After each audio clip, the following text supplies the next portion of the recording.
정치 톡톡 오늘은 이기종 기자 나와 있습니다. 어서 오십시오. 예, 김남국 의원 얘기부터 해보겠습니다. 상임위를 바꿨어요? 네, 원래 상임위는 법사위였는데요. 교육위로 자리를 바꿨습니다. 사보임이라고 하죠. 국민의힘은 김 의원이 검찰 수사를 받고 있다며 검찰을 소관하는 법사위를 떠나야 한다고 지적해왔습니다. 또 가상자산 과세 유예 법안을 공동 발의해 이해충돌 논란도 있었습니다. 예, 김남국 의원은 민주당 나와서 이제 무소속 신분이 됐는데 그럼 무소속 의원들은 어떻게 상임위를 결정하는 건가요? 네, 국민의힘과 민주당 같은 교섭단체의 경우는 원내대표에게 권한이 있습니다. 예. 김 의원은 민주당을 탈당해 무소속이 됐죠. 교섭단체가 아닌 의원들은 국회의장이 상임위를 정합니다. 국회 관계자는 교육위에는 국민의힘과 민주당 의원 외에 비교섭단체 몫이 없기 때문에 김 의원을 교육위에 보냈다고 설명했습니다. 예, 교육위로 갔다고 하니까 글쎄요, 국민의힘이 강도 높게 비판을 했네요. 뭘 가지고요? 네, 그렇습니다. 존재 자체가 비교육적인 사람이 교육 정책을 다루는 게 말이 되느냐고 꼬집었습니다. 예. 김 의원이 갈 곳은 교육위가 아니라 집이라면서 민주당이 김 의원의 국회 제명 절차에 협조해야 한다고 밝혔습니다.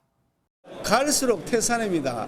민주당과 국회의장은 뭘 생각하는 분들인지 이해할 수가 없습니다. 김남국 의원은 지금이라도 당장 국회의원직을 사퇴해야 하고 국민의힘에서는 계속적으로 문제를 제기하고 있는 것 같아요. 그러면 민주당 내부 최근 분위기는 좀 어떻습니까? 네, 김 의원의 거취를 두고 여전히 의견이 분분합니다. 비명계에서는 국회 윤리특위 징계 전에 의원직을 내놔야 한다는 주장이 나옵니다. 국가 이익을 우선해서 전념을 해야 될 의무가 있는데 거기에는 반한 거 아니냐. 먼저 스스로 사퇴하는 게. 친명계 일부도 2030 중심의 지지율 하락을 더는 참고 볼 수 없다는 의견이 나옵니다. 하지만 의원직 사퇴는 과하다는 얘기도 있습니다. 저는 명백한 불법을 저질렀을 경우에나 자진 사퇴하는 것이 맞다고 보고요. 선관위 관련 소식도 살펴보겠습니다. 국민의힘이 내일 긴급 최고위원회의를 열어요.